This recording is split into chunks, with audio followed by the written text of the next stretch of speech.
नमस्ते एंड जय हिंद। बहुत दिनों बाद आप सबके सामने आया हूँ ना। आपको शायद समझ रहा नहीं होगा कि क्या हो रहा है, कैसे हो रहा है। तो मैंने जैसे कि आप लोगों को बताया था कि मैं अपना सेटअप जो है थोड़ा सा बड़ा कर रहा हूँ, थोड़ा सा कुछ रिनोवेशन कर रहा हूँ। उस वजह से मैं ये ग्रीन स्क्रीन जो है वो यूज़ नहीं कर पा रहा था। अभी फाइनली मैं ये ग्रीन स्क्रीन यूज़ कर पा रहा हूँ। और क्या टॉपिक मिला है मुझे, या फिर आपके जेबों से जुड़ा हुआ एक ऐसा टॉपिक मिला है मुझे, उस टॉपिक के बारे में हम लोग बात करेंगे। वो टॉपिक है फ्यूल प्राइस। क्या है, हर कोई कोस रहा है मोदी जी को, हर कोई कोस रहा है सेंट्रल गवर्नमेंट को, हर कोई कोस रहा है उन गवर्नमेंट्स को जिन गवर्नमेंट ने फ्यूल प्राइसेस इतने बढ़ा दिए कि आम आदमी को फ्यूल खरीदना भी नसीब नहीं हो रहा है। तो क्या सच में ऐसा ही है कि मोदी जी की सरकार जहाँ जहाँ पे है, या तो बीजेपी की सरकार जहाँ जहाँ पे है वहाँ पे फ्यूल प्राइसेस ही ज़्यादा है, या फिर जहाँ पर कांग्रेस या फिर अन्य दलों की सरकारें हैं वहाँ पर फ्यूल प्राइसेस कम है? इसी के बारे में आपसे बात करेंगे। आप बने रहिए, देखते रहिए एक्सपोजिंग स्टार विद शांति।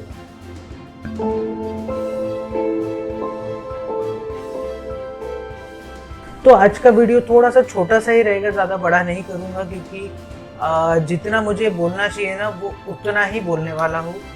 तो हम लोगों ने देखा है हाल ही के कुछ जो दिन चले गए, पहले तो रशिया यूक्रेन का वॉर हुआ, उसके चलते फ्यूल प्राइसेस में एकदम से हाइक होने लग गई थी। उसके अलावा भी कोविड के बाद से 1 रुपये, 2 रुपये, 3 रुपये, 4 रुपये, 75 पैसे, 50 पैसे ऐसे करके फ्यूल प्राइसेस कंटिन्यू बढ़ते जा रहे थे। और इसके चलते विपक्ष हमेशा मोदी जी को ब्लेम कर रहा है कि मोदी जी ने फ्यूल के चार्जेस इतने बढ़ा दिए हैं कि आम आदमी नॉर्मली जो कार चलाता है या टू व्हीलर भी चलाता है वो अभी चला नहीं पा रहा है, और साइकिल और एसटी बस के जरिए अपना सफर तय कर रहा है। पर क्या ये सच है? देखिए, इसमें दो थ्योरी सामने आ रही है। मैंने जितना एक्सटेंसिव रिसर्च किया है उसके दौरान मुझे ये पता चला है कि फर्स्टली गवर्नमेंट इलेक्ट्रिक व्हीकल्स को बढ़ावा देने के लिए ये सब चीज़ें कर रही है। अब होगा क्या, अगर पेट्रोल प्राइस बढ़ेंगे तो आप लोग इजीली इलेक्ट्रिक व्हीकल्स पे स्विच होंगे। इसके चलते गवर्नमेंट ने फ्यूल प्राइसेस में अचानक से थोड़ी बहुत बढ़ोतरी करना शुरू कर दिया है। और हाल ही में अगर मैं आपको बताऊं तो लगभग 3 महीने के अंदर अंदर 15 रुपये एवरेज फ्यूल प्राइस बढ़ा हुआ है। और आने वाले जुलाई या अगस्त तक के फ्यूल प्राइस एवरेज रेट जाएगा 135 रुपीज़।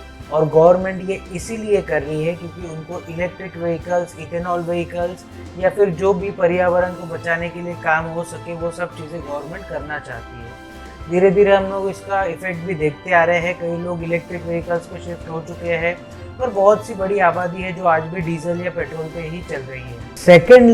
सेकेंड पॉइंट जो मुझे लग रहा है कि सबसे पहले आपको एक आंकड़ा बताते हैं। विपक्ष मोदी जी पर हमलावर है कि मोदी जी ने पेट्रोल प्राइसेस इतने बढ़ा दिए, ये कर दिया, वो कर दिया।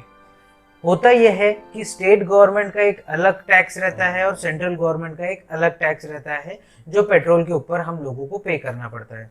आधा रहता है स्टेट गवर्नमेंट का, कुछ परसेंट रहता है सेंट्रल गवर्नमेंट का। अब ये दो टैक्सेस मिलाकर पेट्रोल की कीमत इतनी बढ़ जाती है कि आम आदमी उसको अफोर्ड नहीं कर पाता है। तो क्यों ना ऐसा हो कि स्टेट गवर्नमेंट्स और सेंट्रल गवर्नमेंट अपने तरफ से दोनों मिलजुल कर थोड़ा थोड़ा टैक्स अपनी अपनी जेब में से कम कर कर पब्लिक में बांटे। पर ऐसा क्यों नहीं हो सक रहा? क्योंकि जहां जहां पे बीजेपी की सरकार है वहां पर तो बीजेपी ये सब कर पा रही है, वो आगे बताऊंगा क्यों। और जहां पे बीजेपी की सरकार नहीं है वहां पे ये हो नहीं पा रहा, क्योंकि सेंट्रल गवर्नमेंट और स्टेट गवर्नमेंट के बीच में क्लैशेस हो रहे हैं। अब विपक्ष जो हमलावर है कि हमारे राज्य में पेट्रोल इतना कभी बढ़ा ही नहीं, तो बात एकदम सही है विपक्ष की। विपक्ष के राज में कभी भी पेट्रोल इतना बढ़ा नहीं था। पर हाँ, एक जमाना याद करिए जब 52 रुपये पेट्रोल था और अचानक से 6-7 महीने के अंदर में 82 रुपीज़ पेट्रोल बढ़ गया था। मतलब 7 मंथ्स के अंदर में 30 रुपीज़ की हाइक आ गई थी पेट्रोल में, जब मनमोहन सिंह साहब की सरकार थी। और आज भी आपको अगर एक मैं डेटा दे दूं तो इंडिया में सबसे महंगा पेट्रोल नॉन बीजेपी स्टेट में ही मिल रहा है। मैं 4 स्टेट्स के आपको नाम गिना देता हूँ। महाराष्ट्र में 120 मतलब 120 रुपये लीटर पेट्रोल मिल रहा है, यहाँ पे महाविकास आघाड़ी की सरकार है। उसके अलावा तेलंगाना में 119 के रेट से मिल रहा है। उसके अलावा आंध्र प्रदेश में 118 के रेट से मिल रहा है। और चौथा जो है राजस्थान में 119 रुपए प्रति लीटर पेट्रोल मिल रहा है। अब ये तो बात हुई पेट्रोल की और ये तो बात हुई नॉन बीजेपी स्टेट्स की। अब हम लोग इनका ही कंपैरिजन करते हैं बीजेपी स्टेट से कि बीजेपी स्टेट्स में पेट्रोल क्या दाम मिल रहा है। तो सबसे पहले बात कर लेते हैं गृह राज्य, जो मोदी जी का गृह राज्य है, गुजरात की। गुजरात में इस समय, आज जब मैं वीडियो बना रहा हूँ, इस समय पेट्रोल का प्राइस है 103 रुपए प्रति लीटर। इसके अलावा अगर मैं बात करूं असम में, जहां पे हिमंता बिस्वा शर्मा जी की सरकार है, वहां पे पेट्रोल का प्राइस है 105 रुपए प्रति लीटर। इसके अलावा पुष्कर सिंह धामी जी की जहां सरकार है उत्तराखंड में, वहां पे मिल रहा है 105 रुपए प्रति लीटर के दर पर पेट्रोल वहां पर मिल रहा है। और चौथा राज्य अगर मैं आपको बता दूं, योगी जी की जहां सरकार है उत्तर प्रदेश में पेट्रोल मिल रहा है 106 रुपए प्रति लीटर। और अगर मैं बात करूं हरियाणा की, जहाँ पे मनोहर लाल खट्टर की सरकार है, कोalition गवर्नमेंट है, फिर भी वहां पर 105 रुपए प्रति लीटर पेट्रोल मिल रहा है। जब ये सारी स्टेट्स पेट्रोल कम रेट में दे सकती है, हाँ, यहाँ तक कि आम आदमी पार्टी की जहाँ पे सरकार है पंजाब में, वहाँ पे 104 रुपए मिल रहा है। अगर ये सारी गवर्नमेंट्स या ये सारी स्टेट्स कम रेट में पेट्रोल दे सकती है, तो क्यों कांग्रेस शासित प्रदेश या फिर उनके अलावा जो विपक्ष के लोग हैं, उनके जहाँ पे सरकारें बनी है, तेलंगाना हो, आंध्र प्रदेश हो या फिर राजस्थान हो, इस जगह पे पेट्रोल सस्ता क्यों नहीं मिल सकता? बीजेपी गवर्नमेंट में सिर्फ मध्य प्रदेश एकमात्र ऐसा राज्य है जहां पे 118 रुपए प्रति लीटर पेट्रोल मिल रहा है। बाकी सब जगह 110 से नीचे ही है। और विपक्ष हंगामा कर रहा है कि मोदी जी ने पेट्रोल के दाम बढ़ा दिए। अगर मोदी जी ने बढ़ाए होते तो बीजेपी शासित प्रदेशों में भी इन सब पेट्रोलों के दाम बढ़े हुए होते। आज बीजेपी राज्यों में पेट्रोलों के दाम कम हैं। आज बीजेपी जिस राज्य में सरकार में नहीं है, सत्ता में नहीं है, वेस्ट बंगाल में 118.35 रुपए का 1 लीटर पेट्रोल मिल रहा है। यहाँ पे तो बीजेपी है नहीं, स्टेट गवर्नमेंट है। तो फिर इन राज्यों को भी बीजेपी से थोड़ी बहुत सीख लेकर, जो बीजेपी राज्य है या बीजेपी शासित प्रदेश है, उनसे सीख लेकर इन लोगों को भी शायद मेरे हिसाब से ऐसा कुछ करना चाहिए जिससे पेट्रोल के दाम कम हो और आम आदमी के पहुंच में पेट्रोल फिर से आ सके।